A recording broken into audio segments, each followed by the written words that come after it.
Hello বন্ধুরা, তো এই যে আবার সকালের একটা রান্না নিয়ে চলে এসেছি তোমাদের কাছে। তো এই যে মসুর ডাল ভিজিয়েছিলাম, মসুর ডালটা ভিজিয়ে একটা সবজি বানাবো। তো সেই সবজিটা হচ্ছে লাউ শাক দিয়ে, লাউ শাক আলু দিয়ে। তো লাউ শাকের চচ্চড়িটা সাধারণত আমরা খেয়ে থাকি, কিন্তু এই সবজিটা খেতে, এটাও খেতে কিন্তু বেশ ভালো লাগে। আমি কিন্তু বানাইনি, আমি এই প্রথম বানাচ্ছি, কিন্তু আমি খেয়েছি, এটা তো খেয়েছি, তো বেশ ভালো লেগেছিল। তো তার জন্য ভেবেছিলাম আমিও একদিন বানাবো। তো দেখো, তার জন্য একটু আলু কেটে নিয়েছি পাতলা করে, আর একটু আদা দিলাম। আদাটা সামান্য দিতে হবে, তাহলে বেশ খেতে একটু টেস্ট ভালো আসবে। তো এটার সাথে একটু যদি পাতলা পাতলা করে বেগুন দেওয়া হতো, সেটাও বেশ ভালো লাগতো, কিন্তু বেগুন ছিল না, তার জন্য বেগুনটা আমি দিলাম না। আর লাউ শাকটা প্রথমে আমি সেদ্ধ করে নিয়েছিলাম, আর লাউ শাকটা এমনিতেই ভালো ছিল।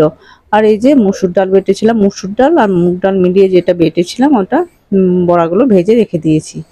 মানে অল্পই, সামান্য। লাউ শাকটা তো এমনিতেই দেখবে অনেকটা কাটার পরও অল্পই হয়ে যায়। তো তার জন্য বেশি হয়নি, অল্প হয়েছিল, কিন্তু খেতেও সত্যি খুবই সুন্দর হয়েছিল। এটার সাথে একটু যদি উপরে ভাজা গুঁড়ি দিয়ে দেওয়া হয়, আরও সুন্দর হয়। আর সেই গরমের সময় তো একটু হালকা পাতলা করে রান্না করে খাওয়াটা ভালো, উচিত। কেননা বেশি তেল মশলা খেলে কিন্তু শরীরেরও ক্ষতি। তো দেখো, আমার এটা বানানো হয়ে গেছে।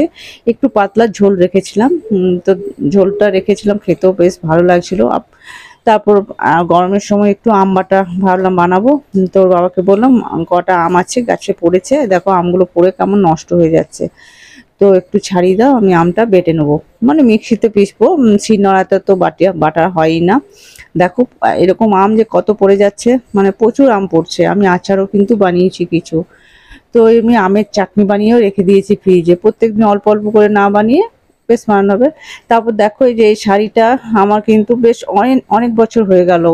এই শাড়িটা হয়তো খুব জোর আমি দুবার পরেছি, কারণ শাড়িটা এতটাই ভারী যে পরে থাকা যায় না, কিন্তু শাড়িটা খুবই সুন্দর। তারপর যা রোদ, কাপড়গুলো তুলে নিলাম,